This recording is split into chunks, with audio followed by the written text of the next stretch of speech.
Uma hora de conversa, de perguntas incómodas ou de questões pertinentes. Uma hora para saciar a curiosidade e divulgar as mais recentes descobertas científicas que impactam as nossas vidas e a sociedade. Uma hora que passa num instante. Uma hora de ciência com impacto. Sejam bem-vindos, o meu nome é Paulo Caetano e este é o podcast Ciência com Impacto. Nesta segunda temporada estamos aqui no Museu Nacional de História Natural e da Ciência, nesta sala Mouranças, com uma exposição, no meio de uma exposição sobre os habitats tradicionais da Guiné-Bissau. O meu convidado de hoje é Mário Carvalho. Mário, muito obrigado por ter aceito o nosso convite. Eu é que agradeço, obrigado eu. O Mário é agrónomo, licenciou-se no Instituto Superior de Agronomia, mas começou a licenciatura em Moçambique. Fez o doutoramento na Universidade de Évora com a tese Fatores Limitantes à Produtividade do Trigo em Portugal. É, eu diria, um dos maiores nomes das ciências agrárias no nosso país. É investigador do MED, o Instituto Mediterrâneo para a Agricultura, Ambiente e Desenvolvimento, e autor de mais de 120 artigos científicos publicados em diversas revistas. Mais uma vez, obrigado por ter aceito o nosso convite. O Mário destacou-se ao longo da sua carreira por trabalhar na área da agricultura de conservação, na agricultura de conservação, ou seja, na agricultura que pretende aumentar a produtividade agrícola consumindo menos recursos. Explique melhor como é que se conciliam estas duas atividades. Bom, quando eu comecei a trabalhar, este conceito de agricultura de conservação ainda não existia. Veio mais tarde classificar um conjunto de intenções que eu desde muito cedo tive presente na minha investigação. Tive-o não por mérito próprio, mas por ter tido um mestre de uma grande dimensão, o professor Ário de Azevedo, na altura reitor da Universidade de Évora. Foi ele o meu orientador de doutoramento e foi ele que me indicou o caminho. E, portanto, o que eu fiz depois foi trilhá-lo. E ao longo de toda a minha carreira, o que eu procurei sempre foi formas de aumentar a eficiência do uso de fatores, porque é aí que eu consigo conciliar economia e ambiente. Porque o problema da degradação do ambiente por parte da atividade agrícola resulta sempre quando eu utilizo fatores com baixa eficiência, que vão depois provocar contaminação. E, portanto, o objetivo foi sempre esse. Tendo que investigar em áreas muito diferentes, comecei por perceber a relação que o clima tem com a produção agrícola na minha tese de doutoramento, mas depois rapidamente avancei para a questão do solo. E verdadeiramente depois aquilo aonde me centrei foi sempre o solo, porque é no solo que nós podemos conciliar estes dois aspectos. Melhorando as funções do solo, eu consigo que ele sustente melhor o crescimento das plantas com menos incorporação de fatores. Quais é que são os fatores, os três fatores essenciais para a agricultura de conservação? O que é caracteriza? É um sistema que é caracterizado por três grandes pilares. O primeiro é a não mobilização do solo. O segundo é a manutenção dos resíduos das culturas sobre o terreno, de forma a alimentar o solo em carbono. E o terceiro é a rotação de culturas, de forma a criar biodiversidade dentro do sistema. Estes são os três princípios da agricultura de conservação. O uso de fertilizantes, diria eu, corrija-me se estiver errado, é essencial para aumentar essa produtividade. Mas há diferenças entre os fertilizantes naturais, com origem no estrume ou na compostagem, e os adubos químicos? Não forçosamente. A planta acaba por se alimentar de elementos minerais. Portanto, quando eu utilizo adubos orgânicos, eles vão ter de se decompor de forma a que depois a planta os absorva sob a forma mineral. Mas, seja os estrumes ou os adubos orgânicos, seja os fertilizantes químicos, eles são alimento das plantas, não são alimento do solo. O alimento do solo é o carbono, porque o solo é principalmente um organismo vivo, com uma biodiversidade imensa. Só as bactérias que existem num hectare podem representar 2 vacas, as minhocas podem representar 5, portanto, tudo isto tem de ser alimentado, e quem as alimenta são as plantas, através do carbono que fixam na fotossíntese. Portanto, verdadeiramente, eu só tenho uma gestão da fertilidade do solo se do carbono produzido pelas plantas, uma parte significativa permanecer no solo para alimentar toda esta vida. E daí a importância da componente manutenção dos resíduos na agricultura de conservação. Não chega. Ou seja, temos que deixar os resíduos da agricultura, imagina o restolho, por exemplo, ou outro tipo de resíduos, tem que ficar no campo. Tem que ficar. E tem que ficar as palhas das culturas para grão, têm de ficar os restolhos das forragens, têm de ficar os dejetos dos animais que se alimentam do pastoreio dessas plantas. Portanto, temos que encontrar estratégias para manter esse carbono no campo. Porque esta ideia de que eu aumento o teor de matéria orgânica, trazendo para a minha parcela estrumes, é uma ideia falsa. Porque quando eu estou a trazer estrumes para a minha parcela, houve algures um terreno que produziu os alimentos que deram origem a esse estrume e essa parcela está a perder carbono. No fundo, há pessoas que imaginam de que a vaca é um produtor de carbono. Não é. A vaca é um consumidor de carbono. Eu, para ter 100 kg de carbono no estrume da vaca, ela tem que ter ingerido 200 kg de carbono. Portanto, esta ideia de que eu posso resolver o problema da matéria orgânica dos solos importando adubos orgânicos é falsa, porque o que eu estou a fazer é transferir carbono de umas zonas para as outras. Temos que encontrar a solução dentro de cada campo de cultura para conseguir esse aumento. E a solução está na própria planta, é isso? Daí a rotatividade de culturas? Não.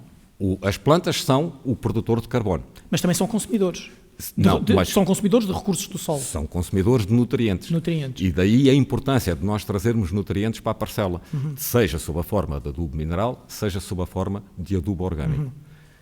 Mas temos de ter a consciência de que falamos na fertilização do solo, não é verdade. Nós estamos a fertilizar as plantas de forma a aumentar a sua produção de carbono, a produção fotossintética, mas depois tem que ter uma estratégia de reconverter uma parte desse carbono em matéria orgânica do solo. Ok.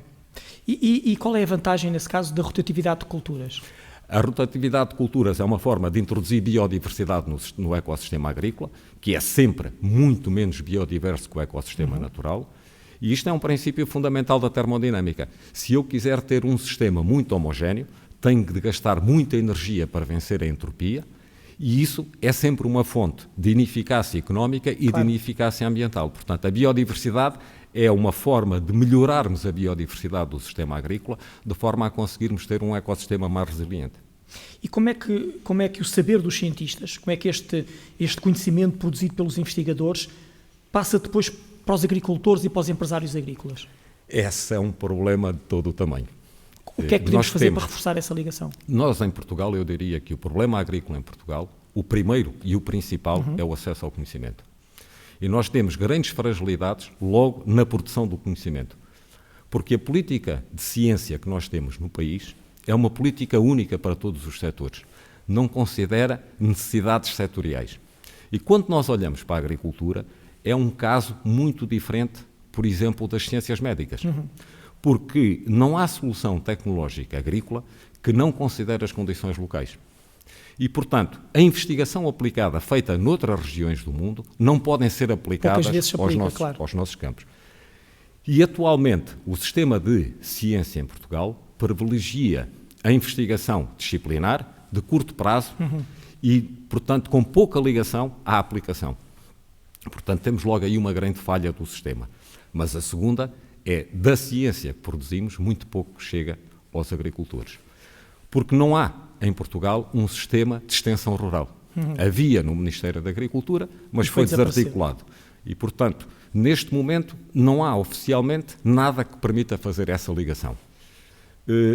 Eu tentei ultrapassar essa dificuldade, começando desde muito cedo a trabalhar junto de agricultores, que me permitiu, por um lado, ir aplicando em larga escala aquilo que ia aprendendo nos meus campos de ensaio, mas a identificar novos problemas que nos meus campos de ensaio não surgiam, mas surgia ali na realidade. Exatamente, e ainda teve a grande vantagem de me ter tornado um muito melhor professor, porque passei a ser mais engenheiro e menos académico pelo facto de trabalhar com os agricultores. Sei que o seu trabalho nesta área da agricultura de conservação mereceu reconhecimento internacional com a atribuição de um prémio europeu em 2015. Que projeto foi este que mereceu a distinção e porquê? O que é que esse projeto tinha de especial?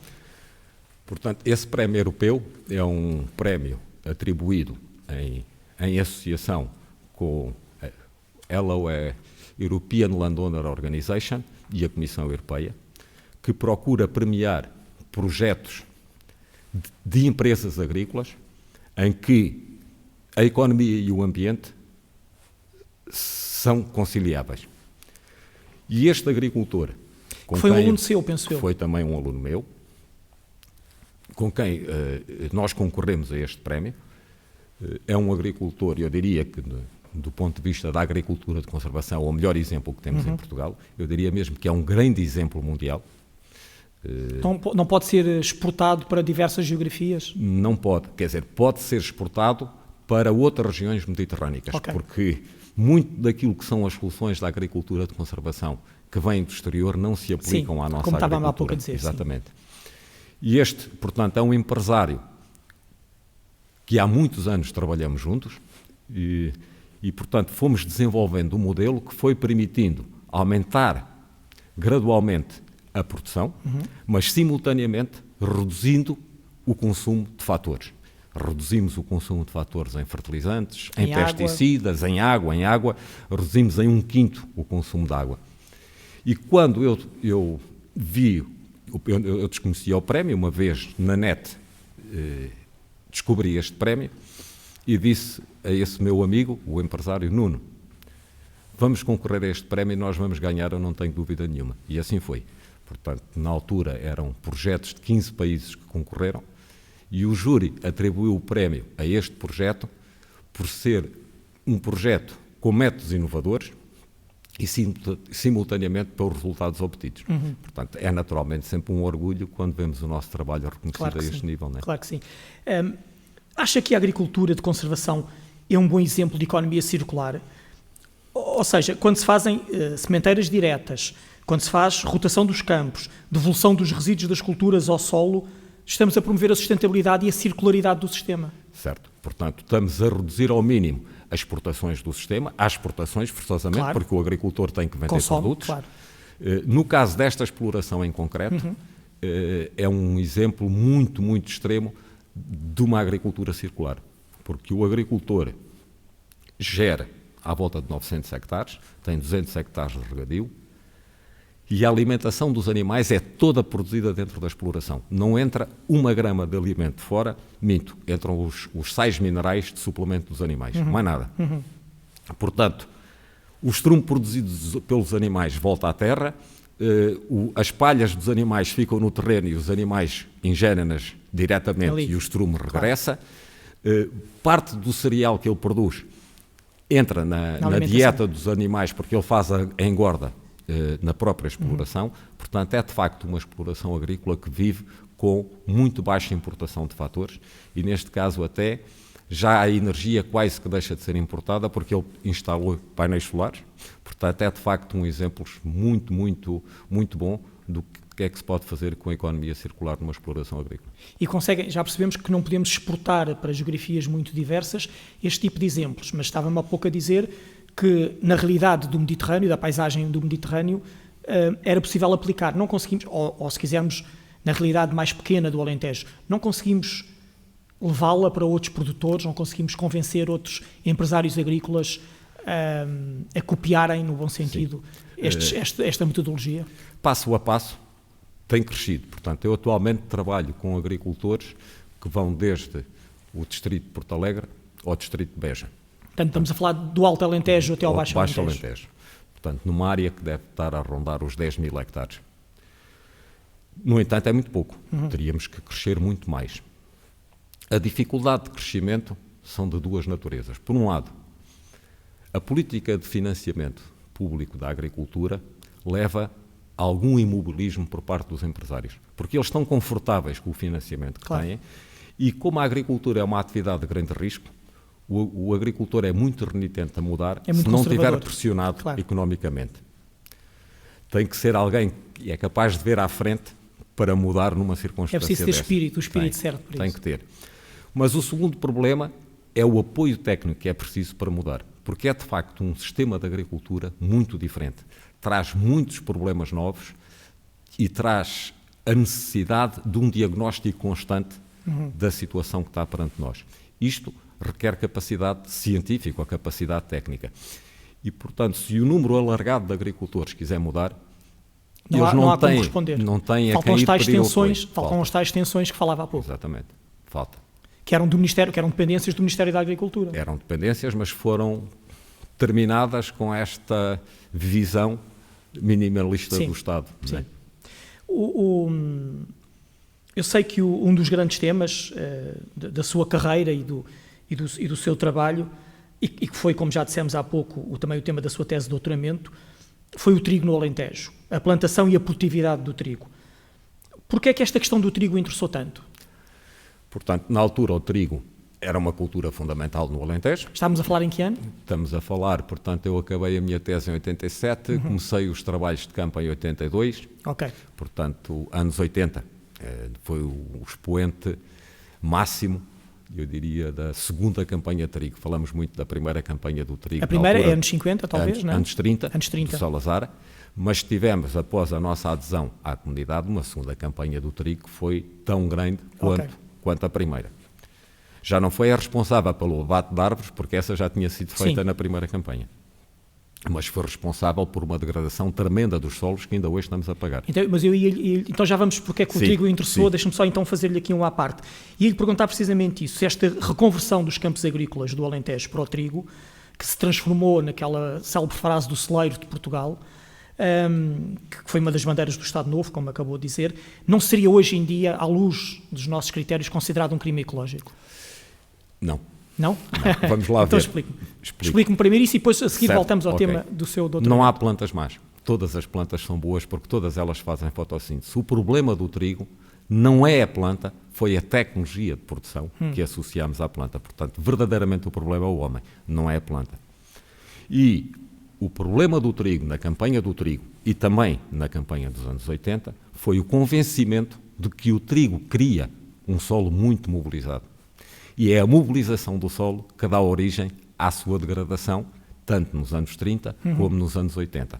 Porque com a mobilização do solo nós abrimos porta às perdas de solo por erosão e aumentamos a taxa de mineralização da matéria orgânica. Num sistema, como era tanto nos anos 30 como nos anos 80, em que a palha do trigo era enfardada e exportada para a produção animal e, portanto, retirávamos carbono do solo, ao mesmo tempo que favorecíamos a sua perda por erosão e mineralização. Isso desequilibrou o balanço de matéria orgânica do solo, que trouxe os solos que tinham teores de matéria orgânica no Alentejo entre 3% e 4% antes da primeira campanha do trigo nos anos 30, para valores de 1%, que é aquilo que estamos agora. E, portanto, o problema é a tecnologia de produção, não é a cultura. E não a planta em si. Porque nos nossos sistemas atuais de agricultura de conservação, a grande cultura melhoradora que eu tenho no sistema é o trigo. Porquê? Porque é aquele que me deixa mais palhas no terreno, é aquele que me traz mais carbono para o solo. Então voltemos à questão atrás, que era o que é que o interessou neste tema do trigo? Porquê é que fez esta opção pelo trigo na sua tese? Quer dizer, na tese de doutoramento nós estamos a começar a carreira, né? Ainda não tinha a visão que tenho hoje em dia. Mas interessou-me principalmente este entendimento, que foi fundamental no resto da minha carreira, de como é que o clima influencia o crescimento vegetal. Foi o trigo, podia ter sido outra cultura qualquer, porque verdadeiramente a minha tese não é sobre o trigo, é da interação do clima com o crescimento das plantas. E esse é um dos grandes condicionantes do funcionamento do ecossistema, é o clima. O outro é o solo e o terceiro é a biodiversidade. Portanto, eu comecei pela parte do clima e não me arrependo nada de o ter feito, porque me deu logo uma perspectiva de como é que teríamos de encontrar soluções perante estas características deste clima tão típico, que se caracteriza principalmente por ter uma variabilidade que é completamente desconcertante. Nós temos anos de 300 milímetros, temos anos de 1000 milímetros, e tudo isto exige, do ponto de vista da adaptação dos itinerários técnicos da cultura, uma flexibilidade tremenda. Eu não posso definir à partida o que é que eu tenho de fazer para produzir uma cultura, porque num ano de seca é uma coisa, num ano como, por exemplo, este ano, que os campos já estão todos alargados, é outra. Mas o agricultor sabe, por antecipação, se o ano vai ser de seca ou não? Não sabe. Não sabe, e esta é outra das grandes vantagens destes sistemas de agricultura de conservação. Porque nós, ao melhorarmos as funções do solo, nomeadamente melhoramos muito a sua drenagem. Está-lhe a dar resiliência? Estou-lhe a dar transitabilidade. Ou seja, os agricultores em agricultura de conservação entram dentro do terreno quando querem. Enquanto que os agricultores no sistema convencional entram no terreno quando o tempo deixa. E este é o drama da agricultura convencional no Mediterrâneo que nós temos. Nos anos secos, em que o agricultor pode entrar, a cultura não precisa de aplicação de fatores, nomeadamente de fertilizantes. Nos anos úmidos, em que a cultura exige maior incorporação de fertilizantes, porque há muitos que se perdem por lavagem, nomeadamente claro. O azoto, o agricultor não consegue entrar. E, portanto, nós perdemos produção nos anos de seca porque falta água, mas perdemos produção nos anos em que chove porque não conseguimos tratar da cultura. Nos sistemas em agricultura de conservação, porque melhoramos a drenagem do solo e mantemos a coesão do solo porque não mobilizamos, portanto, a sua capacidade de sustentação das máquinas é muito maior e basta um dia sem chover e o agricultor entra dentro do terreno com a máquina e consegue fazer o tratamento. E, portanto, conseguimos ir definindo o itinerário técnico da cultura em função das suas necessidades que estão ligadas ao clima. E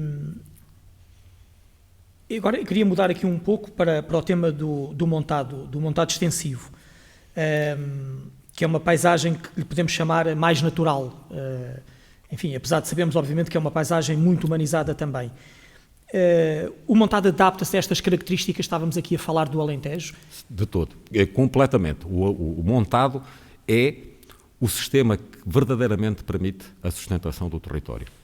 E permite-o porque consegue conciliar 3 atividades que são muito complementares entre si e aumentam a resiliência do sistema à variabilidade climática. Para termos um montado ou qualquer outro sistema produtivo, nós precisamos ter solos melhorados.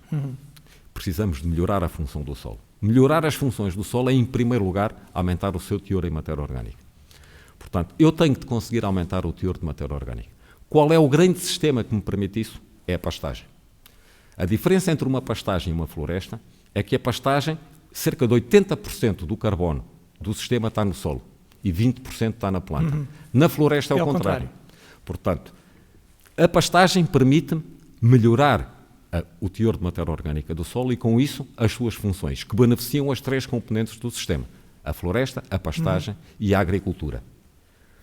O que aconteceu nos últimos anos, com as alterações climáticas e a perda de precipitação na primavera e a alteração da política agrícola, que desligou as ajudas da atividade e, portanto, os cereais deixaram de ter privilégios especiais, a componente agrícola do sistema reduziu-se drasticamente, tendo nós transformado a área agrícola em área de pastagem. E isto desequilibrou economicamente o sistema, porque as 3 atividades são verdadeiramente complementares. Na produção pecuária, nós temos 2 períodos de escassez de crescimento da pastagem. Um é o início do outono, quando começa a chover, mas a pastagem ainda não produz, e o verão. Claro. Tradicionalmente, o problema do verão era resolvido pelos restolhos, pelos resíduos das culturas para-grão. Quando elas desapareceram, o agricultor na produção pecuária passa a ter 4 meses de suplementação que antes não tinha. Deixou de ter como alimentar os animais e, portanto, tem que ir buscar isso fora. Exatamente. Portanto, a componente agrícola é muito importante que seja recuperada, porque senão o sistema agro-silvopastoril passa a ser apenas silvopastoril e isso desequilibra economicamente o sistema. A forma de recuperarmos a componente agro dentro do sistema é, nos melhores solos de sequeiro, aumentar as suas funções, melhorar as suas funções, de forma a sermos capazes de continuar a sustentar economicamente a atividade agrícola, das culturas anuais, e, simultaneamente, desenvolver tecnologias de produção mais baratas, que é aquilo que a agricultura de conservação pretende fazer. No entanto, nós temos vastas extensões de solo, onde o armazenamento de água é baixo, e nunca será possível viabilizar economicamente a componente agrícola. Nem de sequeiro? Em sequeiro, em sequeiro. Daí a importância do regadio. Se nós associarmos o regadio a estes sistemas agro-silvopastoris, ele vai permitir viabilizar novamente a componente agro do sistema e, portanto, mantê-la a funcionar, conseguindo dessa forma uma grande economia na componente animal, porque deixamos de ter a necessidade de suplementar os animais durante o verão. Portanto, como vimos, a água é um fator-chave, nomeadamente no Alentejo, mas se calhar de uma forma geral quando falamos de agricultura, mas nomeadamente no Alentejo. E a água potável é, na verdade, um bem também escasso, o que torna particularmente pertinente o tema das alterações climáticas e do aquecimento global. Ou seja, quando falamos do Alentejo, que é já de si uma zona como dizia, com grandes amplitudes do ponto de vista da pluviosidade. Se juntarmos a isto as alterações climáticas mais recentes, estamos perante aqui um problema sério, não? Estamos perante um grande desafio, em que a primeira resposta é a melhoria das funções do solo. Eu fiz as contas na área do Alentejo. Se nós conseguíssemos recuperar os teores de matéria orgânica do solo para os 3% que já tivemos, o aumento de armazenamento de água útil no solo, pelo simples facto de termos aumentado o teor de matéria orgânica, é 2 vezes maior do que o armazenamento da albufeira do Alqueva. Repare. E com uma diferença muito grande, é que ela estava distribuída no território todo. Em todo o território, claro. Portanto, nós temos que melhorar as funções do solo, mas não apenas no aumento do teor de matéria orgânica. Uma das características do nosso clima, que já sempre existiu, mas se está a agravar, é quando chove, chove com grande intensidade. E com frequência nós perdemos mais de 50% dessa precipitação em escorrimento que nem sequer chega a infiltrar no solo. Porque o solo está degradado do ponto de vista da sua estrutura. Se eu melhorar a estrutura do solo, aumento muito a infiltração e, portanto, recupero boa parte dessa água que se está a perder por escorrimento, que é mais do que aquela que estamos a perder por alteração climática. Portanto, através da melhoria das funções do solo, eu posso atenuar muito aquilo que são as ameaças das alterações climáticas que estão pela frente. De qualquer forma, vamos ter ciclos de seca mais prolongados e mais frequentes. E aí precisamos do regadio. Essa vai ser uma tendência. Vai ser uma tendência e precisamos forçosamente do regadio.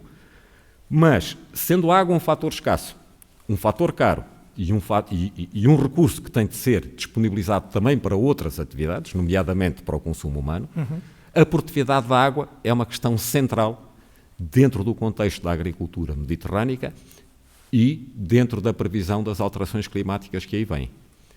E o trabalho que temos desenvolvido, e isto junto dos produtores, foi trazer o regadio para culturas de outono e inverno. E, portanto, usar a rega como um complemento à chuva e apenas nos momentos em que ela é escassa, e com isso conseguimos aumentar a produtividade da água entre 5 a 7 vezes, e, portanto, e ao mesmo tempo estamos a utilizá-la em atividades que são complementares do sistema montado. E, portanto, conseguimos 2 coisas. Conseguimos aumentar muito a produtividade da água e pô-la ao serviço da sustentação do território. Quando fala do uso da água para o regadio, não está a falar do regadio intensivo, das culturas intensivas? Não, estou a falar de culturas de outono e inverno e utilizamos a água basicamente em 2 momentos. Quando o início da estação das chuvas se atrasa no outono, nós começamos a regar, de forma a permitir tirar partido desse período favorável do nosso clima para o crescimento, que é o outono, e depois só voltamos a regar na primavera, quando a água falha na primavera, é uma primavera seca, regamos o suficiente para compensar essa perda de precipitação, a cultura fica com o seu ciclo terminado em finais de maio e o regadio parou. Ok. Para lhe dar um exemplo do que é que isto pode fazer em termos de aumento de produtividade da água, esse tal agricultor que ganhou o prémio começou por fazer regadio de primavera-verão e a grande cultura que ele fazia era o milho. Nessa altura, com as barragens que ele tinha, regava 70 hectares e todos os anos chegava ao final do verão sem água. E, portanto, se viesse um ano de seca, ele não estava defendido contra a seca. Com as mesmas barragens, ele não aumentou as barragens, rega atualmente 220 hectares, passou de 70 para 220 e tem sempre água na barragem quando chega ao final do ano. Ele tem armazenamento para 2 anos e meio, sempre. Isto dá bem a ideia do que é que conseguimos com o aumento da produtividade da água. E porquê que outros agricultores não o fazem? Porque não resolveram o problema das funções do solo. Trazer o regadio para o outono e inverno resolve o problema da seca, não resolve o problema da invernia, quando chove muito. E quando chove muito, como é o caso deste ano, Sim. Se as funções do solo não estão melhoradas, a produção da cultura vai se perder. Quem semeou trigo em sistema convencional este ano vai ter produções miseráveis, porque não vai conseguir entrar dentro do campo para o tratar. E é por isso que os agricultores não trazem o regadio para o outono e inverno, porque como não têm solos melhorados, trazer para o outono e inverno é um risco tremendo dos anos de inverno com muita chuva. Na primavera-verão, esse problema nunca se coloca, defendem-se, mas defendem-se à custa de um consumo brutal de água, que só é possível porque ela está muito, muito barata. O Alentejo mudou muito, diria eu, com a barragem do Alqueva.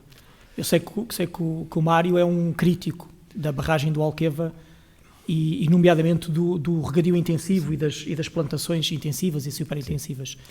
Eu não sou um crítico da barragem do Alqueva, porque eu acho que nós temos que ter um sistema partilhado de pequenas barragens e grandes barragens, porque o Alqueva tem uma grande vantagem.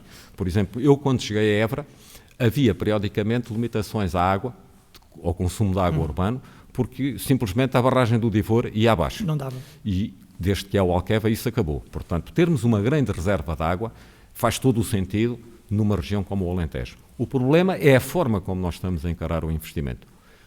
E, portanto, o Alqueva atualmente está a ser encarado como a disponibilidade de água para ter uma agricultura supostamente economicamente competitiva, e verdadeiramente ela não é economicamente competitiva. Porque aquilo só é possível, em primeiro lugar, porque a água está a ser vendida abaixo do custo. Em segundo lugar... Nós estamos a subsidiar, nós os contribuintes estamos a subsidiar a água do Alqueva e que se usa nas plantações do Alentejo. É uma pena que a EDIA não ponha em cima da mesa de forma clara qual é o custo efetivo da água. Mas os números que se falavam nos anos 90, quando a barragem arrancou, é de que a água custaria cerca de 30 cêntimos o metro cúbico. Ela está a ser vendida entre 3 e 7. Portanto, o financiamento público é pesadíssimo. Sim. Em segundo lugar, nós estamos a financiar aqueles investimentos através dos fundos para desenvolvimento rural da agricultura. E que estão, portanto, a secar esses fundos. Aqueles grandes empreendimentos estão a secar esses fundos. Ou seja, damos tanto dinheiro para esses empreendimentos que outros empreendimentos, eventualmente mais sustentáveis, não conseguem aceder. Exatamente. Nos últimos anos, todos os investimentos pedidos na área do montado simplesmente não levaram financiamento porque ele não existia. Já não existia. Foi esgotado, canalizado para ali. Canalizado. Em terceiro lugar, muitos daqueles investimentos estão a ser feitos com financiamento dos bancos. E eu tenho a certeza de que muitos daqueles investimentos vão por água abaixo. Porque eles foram feitos na perspectiva, por exemplo, no caso da oliveira, quando os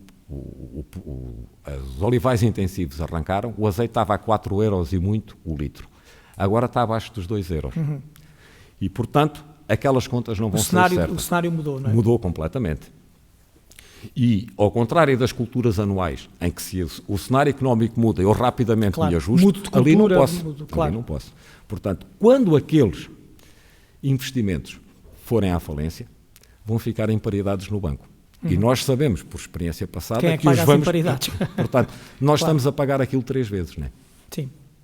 E a minha grande crítica é que o Alqueva é construído por causa das alterações climáticas, mas depois não lhe damos o uso que teríamos que dar para defender o território às alterações climáticas. Portanto, eu diria que os políticos que estão a decidir o que é que se está a fazer com o Alqueva, construíram por causa das alterações climáticas, mas depois agem como se não acreditassem nelas. Porque, para além disso, o que estamos aqui a falar é de um consumo brutal de água potável e estamos a falar também de uma grande perda de biodiversidade e de habitat, não é? Porque quando estamos a falar de grandes extensões de monocultura, quer seja de olival ou de amendoal, ou em última análise até de vinha, estamos a falar disso, né? De perda de biodiversidade, de consumo excessivo de água. Sim, estamos sempre que nós temos grandes áreas com a mesma cultura, temos forçosamente perda de biodiversidade. É uma evidência para toda a gente. E esse é certamente um risco tremendo, porque um princípio fundamental do funcionamento da natureza é que ela tende para sistemas diversos. E se nós o quisermos contrariar, a natureza encontra maneiras de responder. E encontra maneiras desenvolvendo pragas, porque nós temos ali o hospedeiro permanente de pragas e doenças e, portanto, é uma questão de tempo. Combatemos, numa fase inicial, a natureza aplicando pesticidas, mas depois é uma questão de tempo, a natureza adapta-se ao pesticida e cria resistências. Claro. E isto é uma bola que não para. A única maneira de travar isto é criarmos biodiversidade dentro do mosaico da paisagem agrícola. Que combate ele próprio as pragas. Que pelo menos confine as pragas e permita o desenvolvimento de competição biológica com essas pragas, de forma a que tenhamos a possibilidade de produzir com uma baixa aplicação de pesticidas. E, portanto, se os pesticidas forem aplicados, não todos os anos, e com uma grande rotação de pesticidas que eu utilizo, porque também tem diferentes culturas no sistema, a possibilidade do aparecimento de resistências é muito menor. E a erosão do solo também é brutal neste tipo de monoculturas. Não tinha que ser. Mais uma vez, o problema não está na cultura, está no homem. Porque a oliveira ou a amendoeira são plantas tão benignas como outra qualquer. Não, mas quando a fazemos em monocultura? Pronto. Não, o problema não está na monocultura também, da erosão. Sim. O problema da erosão está de que nós importamos uma tecnologia, que é a armação do terreno em camalhão. Explique-me o que é isso. Portanto, o terreno é moldado de forma a que na zona da linha de plantação se puxa a terra da zona da entrelinha e, portanto, o terreno fica sobrelevado. Ok. E o objetivo desta tecnologia é reduzir os problemas de drenagem. Normalmente as plantas arbóreas são muito suscetíveis ao encharcamento e se eu tiver a planta sobrelevada em relação ao terreno, cria uma zona arejada nas raízes e água.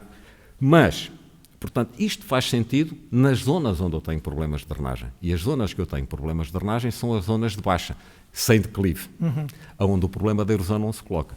O que nós estamos a fazer no Alentejo é aplicar esta tecnologia àquele terreno ondulado, àquelas encostas, ainda para mais por uma questão de mecanização, pondo a orientação dos camalhões no sentido do maior declive. Quando eu crio o camalhão, o que eu vou fazer é concentrar o escorrimento da água na entrelinha. E, portanto, a entrelinha passa a escorrer de forma torrencial, dando origem a uma grande erosão. O problema não está na planta, está nas tecnologias que a estamos a associar.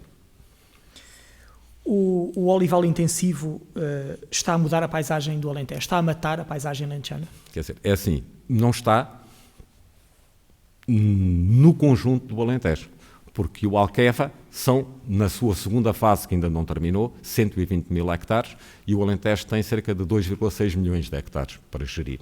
Mas nas zonas em que ele está implementado, aí certamente sim o impacto é tremendo. E não haverá uma tendência para ir aumentando cada vez mais essa área de plantação intensiva, mesmo que para terrenos marginais? Muitas vezes comete-se esse erro quando se está nas monoculturas, não é? Isso já aconteceu. Ela não vai estender para além dos 120 mil hectares de Alqueva, porque não vai haver água para ela. E além disso, o mercado já arrefeceu muito o entusiasmo pela cultura. Porque neste momento já temos excesso de azeite no mercado. É maior a oferta que a procura. Portanto, não me parece que o olival se vá estender para além daquilo que é a sua área que já ocupa. Talvez um pouco mais, mas não muito mais. O que acontece é que está a consumir o recurso água que nós precisamos para sustentar o território. E quando esses projetos tiverem que ser reconvertidos, o estado do solo vai estar muito degradado por causa de todos estes fenómenos de movimentação de terra e de erosão e, portanto, nós vamos ter um custo acrescido da recuperação. É uma das coisas que não está nas contas destes olivais, é a degradação do património natural, neste caso do solo e da biodiversidade. Acha que, do ponto de vista, enquanto investigador, acha que do ponto de vista do legislador fazia sentido haver algum tipo de regulamentação, como existe nas pedreiras, que é, quando se acaba a atividade, tem que se repor a paisagem? Neste caso concreto, por exemplo, quando estamos a falar de uma cultura intensiva que provoca uma forte erosão nos terrenos, no solo, fazia sentido, quando esse projeto, ou se esse projeto for desmantelado, voltar ser o próprio proprietário, quem explora a propriedade agrícola, tem que repor aquilo que encontrou? Quer dizer, sentido fazia. O que acontece é que não vale a pena fazer uma lei que depois não vai ser aplicada. Porque quando esses olivais forem abandonados porque não tiveram solução económica, nomeadamente nas tais terras marginais que já estão a ocupar, a empresa não vai ter dinheiro. Vai acontecer o mesmo que acontece com as pedreiras. A legislação existe, mas se nós passarmos em Borba, o que vemos são terrenos por recuperar. Não é? Portanto, o melhor é prevenir e não deixar o problema ser criado. E, portanto, aí sim deveria haver uma legislação muito rigorosa em que, nos projetos de implementação desse tipo de agricultura, de todos, aliás, os aspectos de conservação do solo tinham que estar satisfeitos, tinham que estar cumpridos. E, portanto, o projeto não seria aprovado se, para aquelas condições específicas, a tecnologia proposta fosse uma tecnologia que aumentasse o risco de erosão. Mas aí estamos quase a falar de um novo paradigma, não é? Ou seja, de um novo paradigma para o Ministério da Agricultura. o Ministério da Agricultura tinha que mudar toda a sua forma de encarar as ajudas agrícolas e... Teria que mudar. Outra forma de chegar à solução do problema, que pode durar mais tempo, por vezes com situações mais graves, é deixar o mercado funcionar. Porque o problema neste momento é que o mercado não está a funcionar. Porque quando o mercado funciona... Não está a funcionar por causa dos subsídios e dos apoios. Exatamente. É porque os apoios estão a desligar a economia da ecologia. Porque na agricultura, verdadeiramente não há conflito entre as duas coisas. Uma agricultura que não seja ecológica não tem futuro económico. Mas com as ajudas, nomeadamente água muito barata, ajudas aos investimentos, etc., facilidade do crédito, nós criamos a ilusão no curto prazo de que a melhor solução económica não é a melhor solução ecológica. E, portanto, no mercado que distorce a realidade económica e a divorcia da realidade ecológica, nós precisávamos de uma legislação muito forte que protegesse a componente ecológica e não a temos. Há bocado falámos da transmissão de conhecimento das universidades e dos investigadores para os agricultores e para os empresários agrícolas. Não era também necessário esta transmissão do conhecimento para os decisores políticos, nomeadamente na agricultura, no Ministério da Agricultura? Era. Porque parece que muitas vezes estão desfasados dessa realidade, não é? Eu vou dizer uma coisa que eles que me perdoem. Mas é evidente que sim, que era preciso melhor comunicação entre a ciência e a governança do país. Mas ela existe.